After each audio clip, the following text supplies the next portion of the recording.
Yeah, yeah, yeah, yeah. Well, man, I'm great. I'm glad that we hooked up. I'm looking forward to delving into your work and your life. And to begin that process, I want to know, one of the most tumultuous things we've had to survive in our lifetime has been this pandemic. And 4 years ago, it was raging. We didn't know where it was going to go. How did you make it through it? And how did it change the way that you do things now? Um, I actually, it was a really good, I don't even like to say it out loud because, I feel bad for all the people who really struggled through it. It was a really good period for me. It was low stress. I got away from all the traveling that I normally do, and I was really had a lot more time to reflect. Um, I ended up starting to, take in rescue dogs and did a lot of things that really felt good. So, and fortunately, I was able to work remotely. The technology we have now, it makes it a lot easier to do so. But if it had happened 10 years sooner, it would have been a real struggle, I'm sure. Yeah. So I got through it fine. And I think also because I a lot of people struggled with isolation and lack of connection and so on. I think over my own years of personal development, I had the tools to, to get through it, and also a good network of friends, obviously. Yeah. So let's get to the heart and soul of what you do on a daily basis. There's a lot going on. If I put you in front of a bunch of grade school kids, let's say second, third graders, it's career day, and one of the kids says, "Hey, what do you do for a living?" How do you answer that child?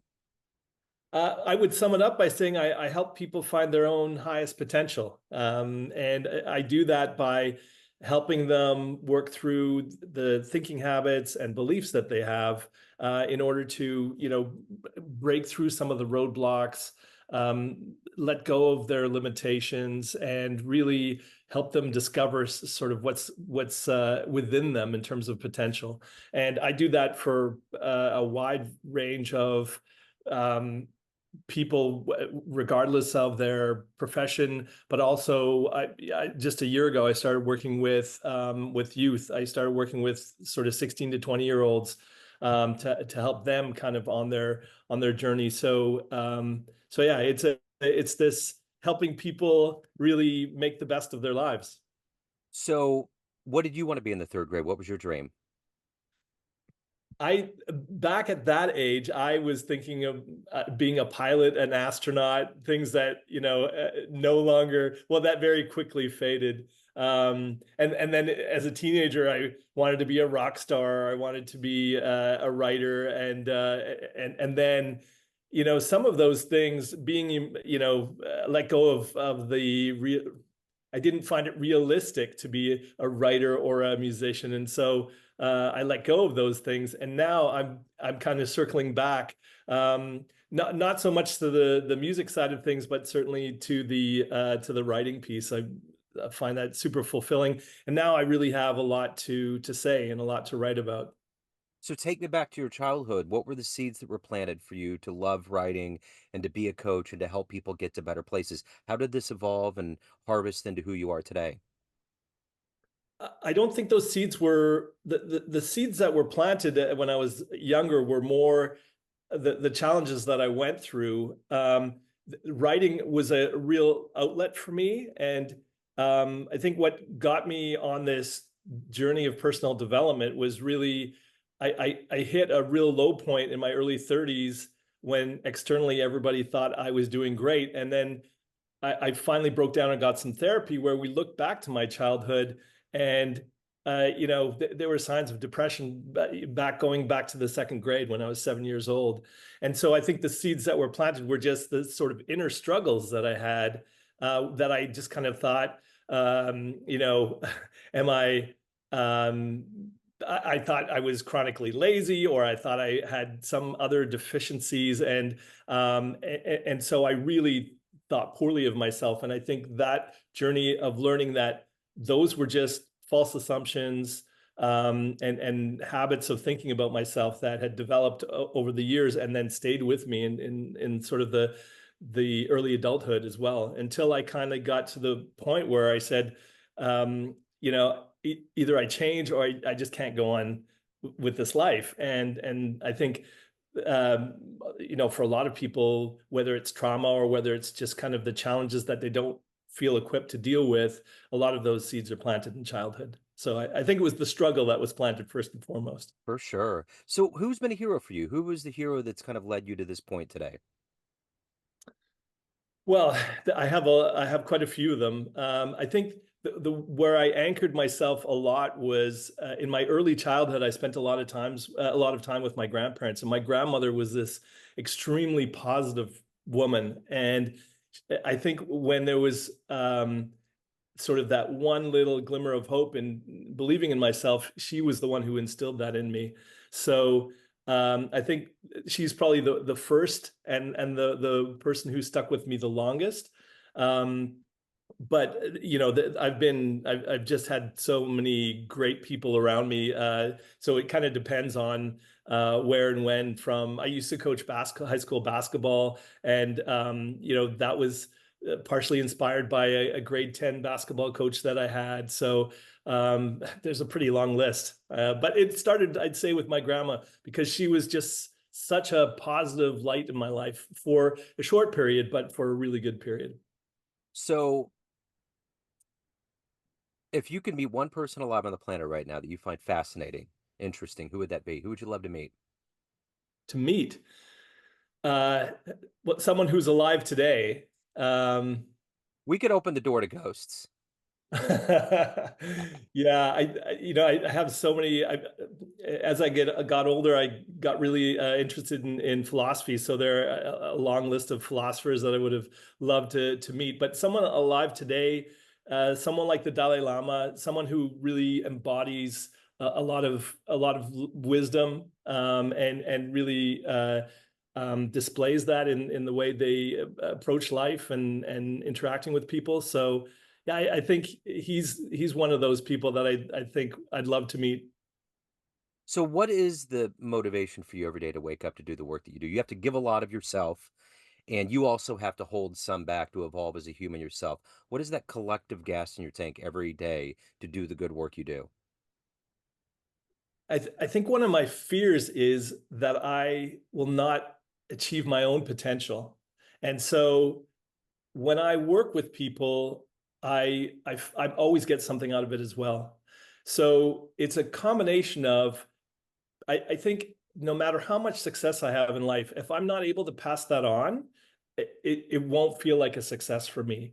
Yeah. And at the same time, so the process of passing on my experience, my knowledge, all the things that I've learned, all the things that have worked for me, that's one aspect of it. And then knowing that through that whole process of sharing with others, whether it's through writing or coaching or the workshops that I give, that process that I know it continues to help me grow and learn and be bigger than I was yesterday. So you have to help guide your clients to a better place. At the end of the day, for you yourself, what's the best advice you've ever gotten? The best advice I got was from one of my mentors. I'm originally from Vancouver, Canada, and she was a therapist who became a friend, and she said, you cannot um, you cannot change people. All you can do is be the best example possible and inspire them to change. And I think that has stuck with me for a lot of years now. As an author, what was the first book that you opened up that really either made you want to write or really read more in your life? Oh, fiction or nonfiction? Yeah, it could be, yeah, it could be either. Uh, it's hard to think that far back to the first one. I know a few books that really, when I was just getting started on my sort of recognizing that there was a lot more to life and to the world and breaking out of sort of my negative mindset. I read a ton of books, and there's a few. There's a German author, Hermann Hesse, and I read the English version. I've since read them in German, but Siddhartha, and it was kind of referencing the Buddha's life, but also Dan Millman, The Way of the Peaceful Warrior, was one that inspired me early on to realize that you could look at life from different perspectives. So those are fiction, but tied to some real life facts. So, of everything that you've done and evolved into in your life, what are you the proudest of? I think the thing that I'm most proud of is one of the things that held me back a lot was just different fears. And when I had built a business in Canada with my brother, and that was going to be something we did for the rest of our lives, and recognizing that I was not going to be happy doing that, and giving that up, and moving country, traveling the world. I ended up, we sold that business. I backpacked through Asia. I came to Europe to kind of find my roots. And people are like, how could you leave a country like Canada? How could you leave a business that was being successful? And having the courage to give everything up that I'd built and start new in my 30s, not knowing what was in store for me in a new country. And I think the ability to find the courage to get over the fears and of the unknown, of not being sure I was going to be good at anything else, and really following that through. I think that's probably the biggest thing. And I think when you have overcome fears like that, it helps you then inspire and encourage others to do the same, if that's the right path for them. So, if you had a dream tonight, ran into the 18-year-old version of you, and you could give that young version of you a piece of advice based on the life you've led, the wisdom you've gained, what advice would you give that young version of you?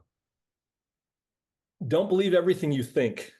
The thoughts that you have um, often are untrue and are based on assumptions that you will later realize were incorrect. So uh, I made a lot of assumptions, and it's kind of funny because I've finished the first draft of a novel, and it is about a guy who time travels back to mentor his younger self. So that's very, very poignant. But yeah, just recognizing that what everything you think is not true. So, at the end of the day, everyone has a perception of you: family, friends, clients, readers, but you run the show. What's your perception of you? Who do you think you are? You asked some really tough questions. Uh, yeah, I think I'm someone who has come a long way, but still has a long way to go. I used to think that actually I had someone that said, "Wow, you've arrived. You're ready to teach others." And looking back, I was just at the beginning of my journey. So I think that just recognizing, not taking myself too seriously, and recognizing that no matter how far I come in life, and I think I've come pretty far, there's always going to be more to do, more to learn, more to experience. Speaking of more, if anyone wants to delve more into your world, hire you, get your books, anything in your world, where do they go? Where's the best place? My website, peterteuscher.com, and the last name spelled Teuscher. That's where you can find my blog. I write a weekly blog, and you can find out about the work I do, and you can find the link to where to buy my book. Excellent. Peter, this has been fascinating. Thank you so much. Send my love to Germany. I appreciate your time today. Thanks so much. It's been great getting to know you and talking to you. Absolutely, it was. Thank you. Take care.